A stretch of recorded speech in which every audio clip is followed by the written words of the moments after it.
Perfect. Okay, folks, today I am joined by Carrie-Anne Moss on behalf of her new film Die Alone in theaters, on digital, and on demand on October 18th. Thank you so much for your time today, Carrie-Anne.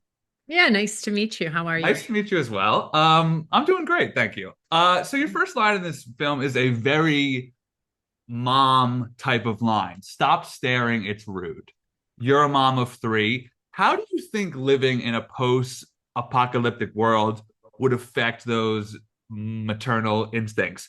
On one hand, I would imagine it's a great survival tool given how in touch moms with survival are. But on the other hand, I would imagine it would be a dangerous thing because that desire to want to help everybody might come back to bite you. So I'm curious, as a mom, do you think your maternal instincts in this world would be heightened, softened?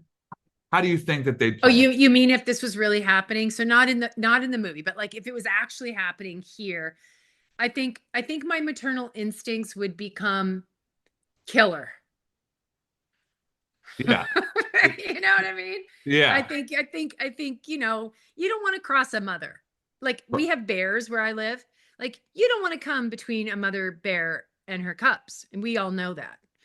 Um I don't think you want to cross a mother with, I think there's a great scene in the movie with that woman that is the mother with the child. I think she's so good in it. Really, she's protecting her kid and she says to him like, "You do anything, I will kill you." Like, do not cross that line, right?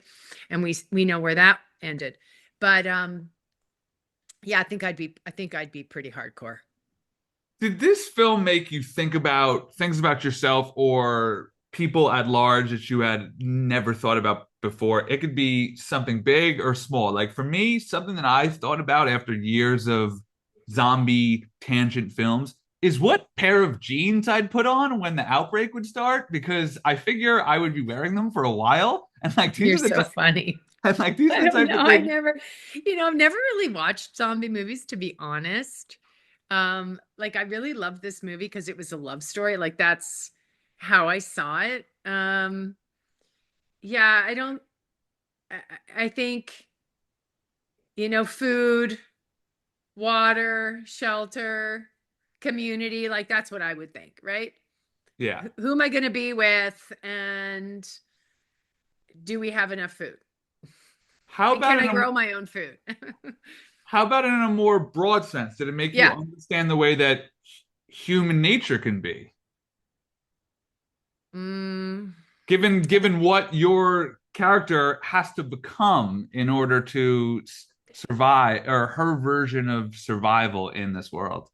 Yeah, I mean, that was really interesting to me, like exploring that, um, mentally about the truth of like what she's doing to for love, really. That's extreme in a major way. And I have to be honest, maybe because I don't watch zombie movies, I really don't spend any time fantasizing about what I might do in the situation. Like, I don't think I can afford that. Um, like, yeah. But at the same time, I could make what she's doing um okay from the point of view of my character, because of the love she has for Ethan. So, that you have to do that with characters, right? Like you play people that do bad things, or you do things, you play people who, you know, aren't kind, or who, obviously some people play really bad characters, true people that everyone hates, and you can't play them like you hate them, right? We know that. That's pretty obvious, but I wouldn't say that in my own real life that I ever contemplate the extreme of that. Now, I do contemplate, like, if the power goes out, do we have, what are my resources? Where's my food? How much do I have that kind of thing, Right. but not like people eating each other. No, I haven't gone there. So when you come across a script that's got a twist ending, how do you know that it worked for you? Do you have to be completely caught off guard? Is it more in terms of how it makes you feel? Have you ever come across a twist that you thought, well, screw this script now? I'm curious how, as the the lead, the star, how a twist factors into your choice to take on a role.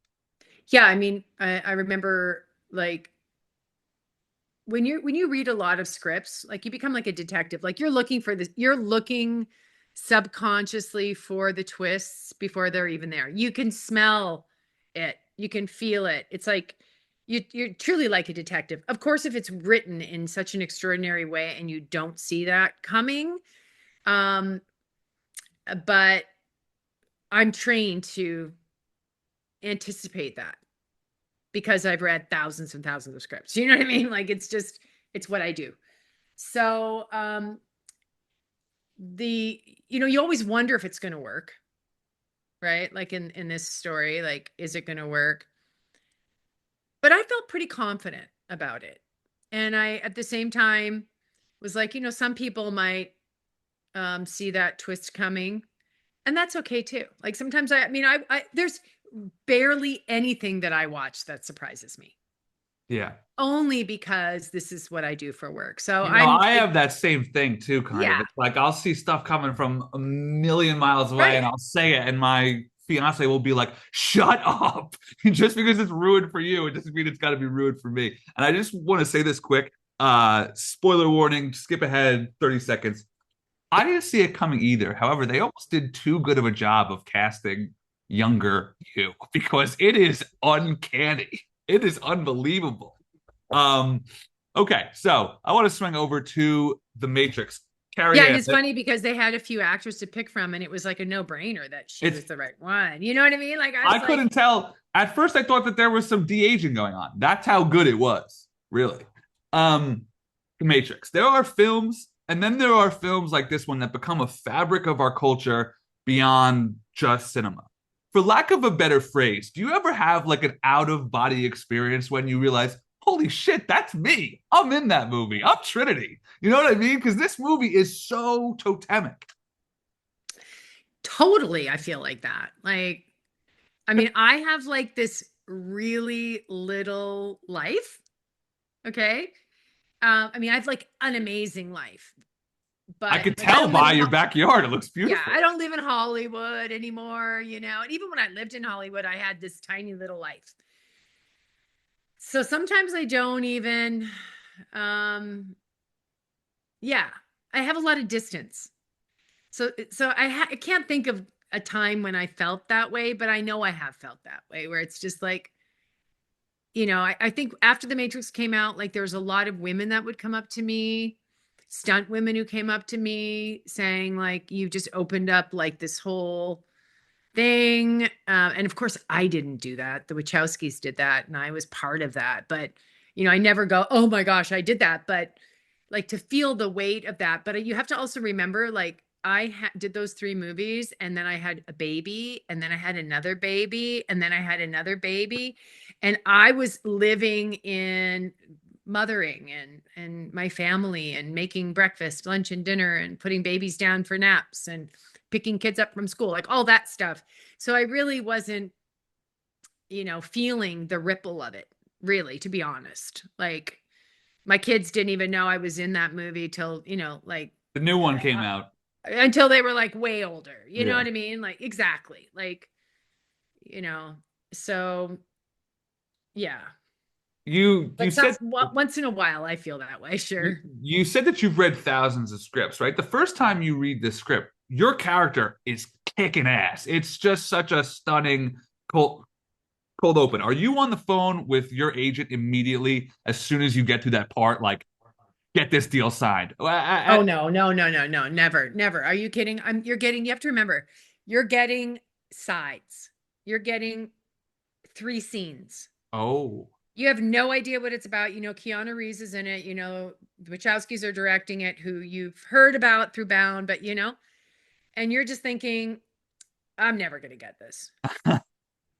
And then you're getting a call back and a call back and a call back, and you're just excited about it. Like I've never, okay, this is maybe something that kind of is unusual, but I don't know. I never thought it was unusual.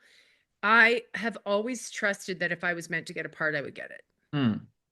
I've never been like, I gotta get that job, like I've never been able to relate to people that are like, I was going to do anything to get that part or whatever. Like I don't have any part of me that thinks like that. My heart, my mind is like, one of my acting coaches said, success is when opportunity meets preparation. My job is to be prepared for when that opportunity comes, that I can rise into it. And in the end, if I'm meant to play that part, then I will get it. And if somebody else is meant to play it, then they get it. It's part of their story, of their life, their journey, their destiny. And I think thinking that way has actually really freed me, because I never went into the room and was like, I got to get this. I Yeah. was like, if I can be relaxed enough to be free, which is really what I need to be, I think good. That's, some people don't need that. Some people need that pressure.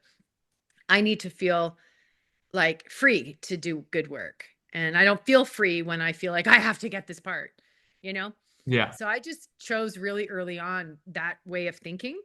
And that's true. And it might have started out as an idea and a self-preservation idea at that, but it has become a way of life for me.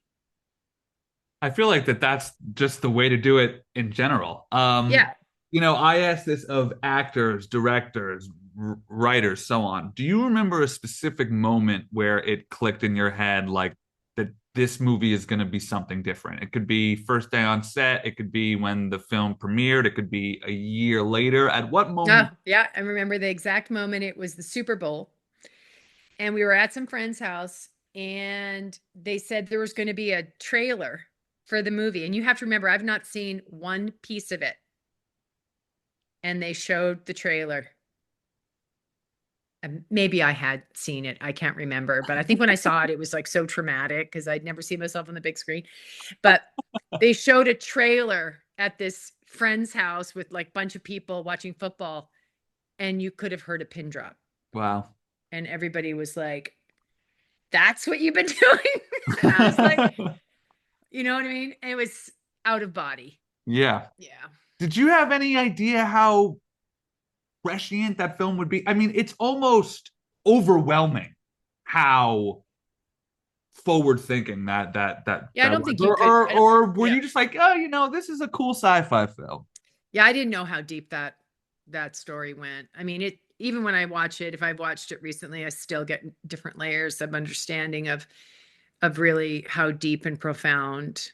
And yeah, I mean, I really didn't know. I was pretty naive. I just turned 30 when I auditioned for that. When I tested with Keanu. I'm 55, 56 now. 57. I don't even know how old I am. One of those three ages. I can't remember. Yeah. I think it's 57. Isn't that funny? Like, honestly, I often don't remember. I just don't live in that anymore. Like, I don't know.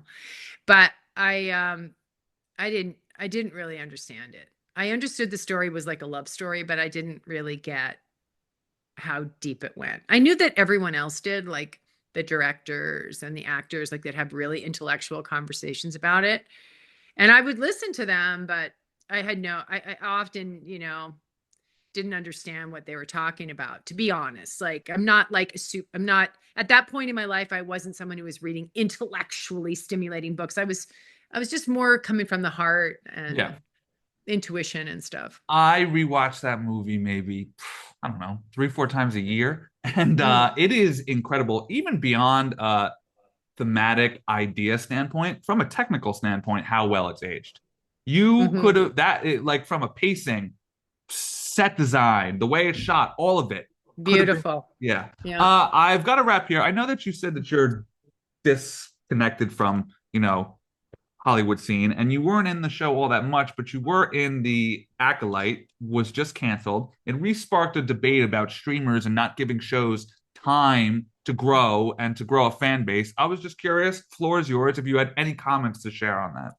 I don't even know what they're saying about it. So that's like news to me. Like, I mean, I know it's canceled. I guess, I died. So I was in there for like a few episodes. Like I never really, I was, yeah, I was at the grocery store or at my daughter's school. And one of the dads was like, I'm so sorry. Acolyte got canceled. I didn't even know. Like, I didn't even really, it never really crossed my mind that I didn't see it as going, I guess, because my character, right? Right. Like, I don't mean to be narcissistic, but from my perspective, like that was it for The me. show, the show was done So already. yeah, so I don't really know what people are saying about it or about the streamers, or I don't know. I mean, Fair enough. I don't, You don't have to fill words just because yeah, I sorry, I I don't asked you know. to. Yeah. It's What all do you good. think? Carrie-Anne, thank you Yeah. so much for indulging me on my questions. Good luck on your new film, Die Alone, in theaters, on digital, and on demand on October 18th. Thank you so much for your time today, ma'am. Yeah, my pleasure. Thank you, Eric. Have a great Take, day. take care. Thank Bye. you.